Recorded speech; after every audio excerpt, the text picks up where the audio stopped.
Dans la sélectivité alimentaire, un panel réduit ou une diminution, une limitation des textures, ce n'est pas du tout la même chose. Je vous propose qu'on creuse un petit peu tout ça pour essayer de bien comprendre avec nos petits patients ce qui se passe dans votre accompagnement autour des troubles alimentaires pédiatriques.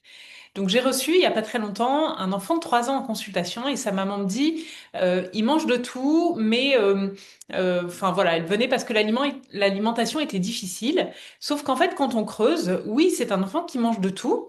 Donc en termes de panel plutôt diversifié, par contre, il va manger les aliments et les consommer uniquement en pur et lisse à 3 ans. Donc là, on voit vraiment le problème et la difficulté.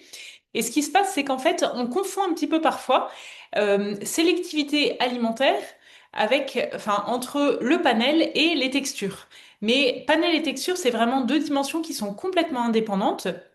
Et les confondre, ça va vraiment changer notre évaluation.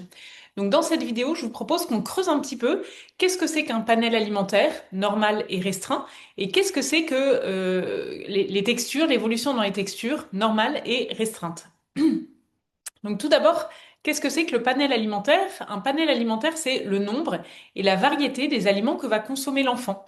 Donc par exemple, un enfant qui mange 8 aliments et toujours les mêmes, jamais rien de nouveau. Donc là, effectivement, on va parler de panel alimentaire restreint ou extrêmement restreint. Un enfant peut réduire son panel alimentaire quand il est dans la phase qu'on appelle la néophobie alimentaire. La néophobie, c'est la phase entre 2 et 11 ans en général, où l'enfant qui mangeait pas mal d'aliments va tout d'un coup restreindre un petit peu le type d'aliments qu'il mangeait. Notamment sur les fruits et les légumes qui tout d'un coup lui font un petit peu peur, les couleurs changent, les textures c'est un peu bizarre, il y a des aliments verts, oh que j'aime plus. Et donc c'est une phase normale, la néophobie du développement alimentaire où l'enfant va restreindre son panel, mais pas ses textures. Il va restreindre le type d'aliments qu'il consomme, c'est-à-dire qu'il va retirer peut-être les épinards alors qu'il les mangeait avant, les kiwis, les courgettes, les concombres. Voilà, donc souvent les fruits et les légumes qui ont des textures qui sont un peu bizarres ou qui changent, qui sont variables, et donc l'enfant ne va plus les consommer ou va être un peu méfiant. Donc ça, c'est une phase normale du développement de l'alimentation où il y a une petite restriction, limitation du panel alimentaire.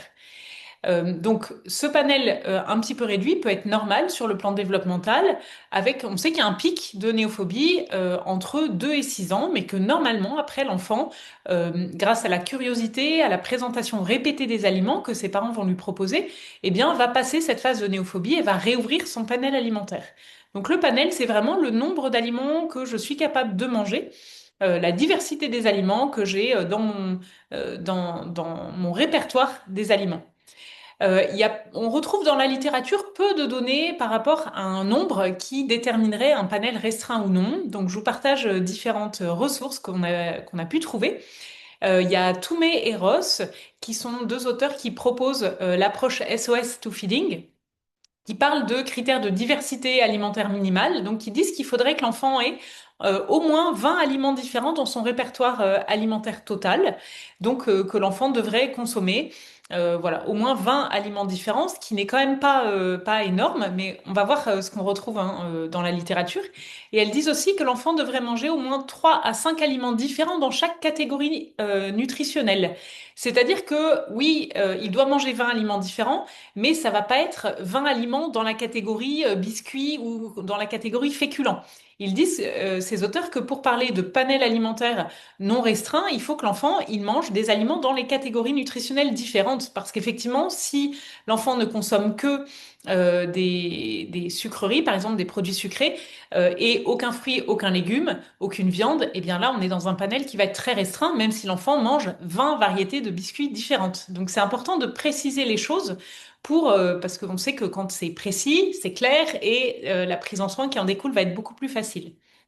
Donc, ces auteurs parlent de 20 aliments différents dans le répertoire alimentaire, avec au moins 3 à 5 aliments dans les différentes catégories nutritionnelles. Donc, dans ces catégories, on peut citer les produits laitiers, avec le lait, les yaourts nature aromatisés, les fromages frais, les fromages à pâte dure, voilà. Donc, cette catégorie-là. La catégorie des fruits et des légumes, que vous connaissez bien. On a aussi la catégorie des céréales et féculents, où là, on pourrait mettre le pain, les pâtes, le riz, les pommes de terre, la semoule, le quinoa et autres. On a aussi la catégorie des protéines avec les protéines animales et végétales. Donc là, on peut mettre poulet, bœuf, poisson, saumon, lentilles, voilà. Et puis les matières grasses avec l'huile de colza, l'huile d'olive, le beurre, les purées d'amandes, la crème fraîche, voilà. Donc, à voir en tout cas comment est-ce que vous avez envie de lister vos catégories, mais il faudrait que l'enfant mange au moins 3 à 5 aliments différents dans chaque catégorie pour dire que le panel n'est pas restreint à une catégorie d'aliments. De toute façon, ce qui est important de se dire, c'est que nous, en tant qu'orthophonistes, quand on fait notre bilan, si on a un doute sur une sélectivité, un panel alimentaire restreint, c'est important de réorienter d'en parler au médecin et, si besoin, de réorienter vers une diététicienne qui pourra évaluer est-ce que l'enfant, avec les aliments qu'il consomme, couvre ses besoins en micronutriments, macronutriments, en vitamines ou autres, et elle sera à même de dire oui ou non il couvre ses besoins et sinon, comment je peux lui proposer de pallier à ces difficultés-là, à cette restriction du panel. Donc nous, en bilan, on va pouvoir préciser les choses pour pouvoir peut-être mieux orienter par la suite. Dans la littérature scientifique, on retrouve aussi un article d'un autre auteur, Bandini, en 2010, qui décrit, lui, que le répertoire moyen chez un enfant typique entre 3 et 11 ans, c'est que sur 3 jours, cet enfant devrait consommer entre 22 et 24 aliments différents. Donc ça, c'est assez intéressant. Si on fait un panel alimentaire sur 3 jours, c'est-à-dire demander aux parents, notez-moi sur 3 jours tous les aliments différents qu'a consommé votre enfant, on devrait arriver à un panel entre 22 et 24 aliments d'après son étude. Et ce qu'il dit, c'est que sur ces 3 jours, si on retrouve moins de 15 aliments, il y aurait une association avec un risque de carence nutritionnelle. Mais il précise qu'il n'y a pas de seuil clinique officiel. Donc voilà, c'est des chiffres sur lesquels c'est vraiment difficile de se baser de manière très fine. Ça vous donne des grandes indications quand même, hein, des choses assez précises, mais ce qui compte, c'est vraiment la dynamique de l'ouverture du panel et est-ce qu'il y a bien des aliments différents dans les catégories nutritionnelles différentes. Et puis le retentissement, c'est-à-dire est-ce que cet enfant il présente des carences nutritionnelles évaluées par un bilan biologique demandé par le gastropédiatre, le pédiatre ou le médecin généraliste qui suit l'enfant ou la diététicienne. Donc le panel alimentaire, ce qu'il faut vraiment qu'on retienne, c'est le type d'aliments consommés, peu importe la forme. Un enfant peut avoir un panel diversifié, mais ne manger que des purées et des compotes, par exemple.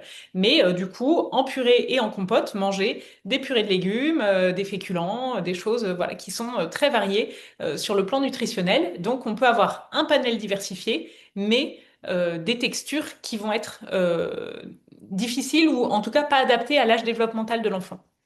Ça nous amène à la deuxième partie qu'on va évoquer ensemble, c'est la sélectivité sur les textures. Donc celle-ci, si vous êtes orthophoniste, vous la connaissez bien, c'est l'enfant qui a du mal à consommer des textures adaptées à son âge développemental. Donc un enfant qui a 2 ans, 3 ans va avoir du mal à manger des morceaux, qui va avoir des hauts cœurs, qui mangent que des purées lisses, qui mangent du mixé, mais qui va présenter un réflexe nauséeux dès qu'il y a des petits morceaux dans son alimentation, alors que normalement, dans le développement habituel de l'enfant, on a l'introduction des petits morceaux entre, on va dire, 6 et 8 mois, 7-8 mois.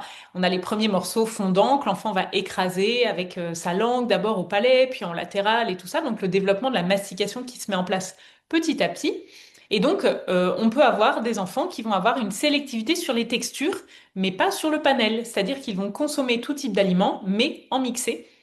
Et donc pour ces enfants-là, il n'y aura pas forcément de carence nutritionnelle, parce qu'à 3 ans, s'ils mangent que du mixé et qu'ils consomment tous les aliments mixés, il n'y a pas de carence. Par contre, il peut y avoir pour le coup un vrai trouble alimentaire pédiatrique, parce que les textures ne sont pas adaptées à l'âge développemental de l'enfant, et donc on ne banalise pas des difficultés de texture. Ce sont deux choses complètement différentes.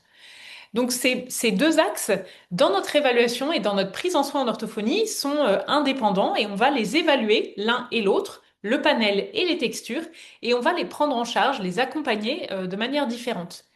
Donc on peut avoir 4 profils différents parce que on peut avoir donc ces différents profils-là. Un enfant qui a un panel réduit et des textures variées. Donc c'est par exemple un enfant qui va manger très peu d'aliments, mais sous toutes leurs formes. Typiquement dans la néophobie alimentaire ou dans des sélectivités alimentaires marquées, l'enfant va restreindre son panel, peu d'aliments, mais plein de textures. Ok, donc ça nécessite bien sûr une évaluation et notamment un avis diététique, parce que dès que le panel est réduit, il y a un risque de carence comme on l'a vu. On peut avoir sinon un autre profil avec un panel large et des textures très restreintes. Donc là, ça va être l'enfant qui va manger de tout tant que c'est mixé. Donc panel large parce qu'il va consommer plein d'aliments différents, mais il va les consommer que sous forme de purée, de texture lisse. C'est ce qui fait que du coup, il peut passer à travers les carences. Parfois, il a vraiment voilà, un profil nutritionnel qui est nickel. Par contre, nous, sur le plan orthophonique, ça nous questionne sur le plan du développement des compétences oromotrices. Et donc, bien sûr, c'est un enfant qu'on doit accompagner. On peut avoir aussi un profil avec un panel restreint et des textures restreintes. Donc ça, c'est vraiment le profil qui nous embête le plus parce que si à la fois il mange peu d'aliments et en plus avec des textures très très lisses, peu variables, eh bien il va falloir qu'on travaille les deux domaines, à la fois l'accès aux morceaux et à la fois l'ouverture du panel alimentaire. Et puis on peut avoir le profil qu'on souhaite, idéal, un panel large et des textures variées. Bah, c'est ce qu'on souhaite à tous les patients qu'on accompagne. Donc ce qui sera important au bilan, c'est d'évaluer les deux axes séparément. J'évalue mon panel alimentaire et j'évalue les textures consommées par l'enfant parce que la prise en soin ne sera pas la même. Si on est face à un enfant qui a un panel réduit, la première chose qu'on peut faire, c'est d'ouvrir le panel alimentaire, mais finalement, peu importe la texture. On peut ouvrir un panel alimentaire avec des légumes mixés, par exemple, des purées lisses mixées, c'est possible. Et si un enfant a des textures qui sont restreintes à du mixé, eh bien l'autre domaine sur lequel on va pouvoir travailler, c'est bien sûr le passage à des textures plus épaisses, plus grumeleuses, qui vont demander de la mastication et donc qui vont développer des compétences oromotrices autrement. Donc on va bien sûr évaluer ces deux axes séparément et les prendre en soin, les accompagner différemment avec l'orientation vers une diététicienne ou un médecin si on a cette impression de restriction du panel alimentaire. Et donc, bien sûr, en fait, ces deux axes, pourquoi ils sont importants? Parce que, eh bien, ils font référence aux troubles alimentaires pédiatriques avec des enfants pour lesquels ça peut avoir un retentissement nutritionnel, un retentissement sur la vie sociale, familiale, euh, des difficultés à consommer des aliments que les autres enfants du même âge présentent, enfin consomment. Et donc, ce sera vraiment important d'évaluer les deux pour proposer une prise en soin qui soit spécifique aux difficultés de l'enfant. Donc, en conclusion, les messages à retenir, c'est que panel et texture, ce sont deux axes qu'on va évaluer séparément, qu'on peut avoir un panel réduit sans difficulté d'accès aux textures, et l'inverse est vrai aussi, et que le critère de gravité, ça va être le retentissement surtout et pas juste le nombre d'aliments, parce que vous l'avez vu, je vous ai parlé des études qui donnent des chiffres à prendre vraiment avec des pincettes, parce qu'ils disent qu'il n'y a pas de seuil très précis. Donc c'est vraiment quel est le retentissement sur la santé de l'enfant, donc pas juste le nombre d'aliments, et est-ce que les aliments que l'enfant consomme peuvent couvrir quand même les grands domaines du répertoire alimentaire. Donc voilà un petit peu ces éléments qui nous permettent de différencier, déjà nous pour bien comprendre et puis surtout pour bien expliquer aux parents la différence entre un panel alimentaire restreint ou normal et la différence entre des textures adaptées à l'âge développemental de l'enfant ou limitées. Et donc ce sera vraiment important de faire la différence entre les deux. Est-ce que toi aussi en bilan tu évalues systématiquement ces deux axes-là? Est-ce que tu utilises d'ailleurs des outils spécifiques ou précis? Est-ce que tu as des normes différentes? N'hésite pas à nous les partager.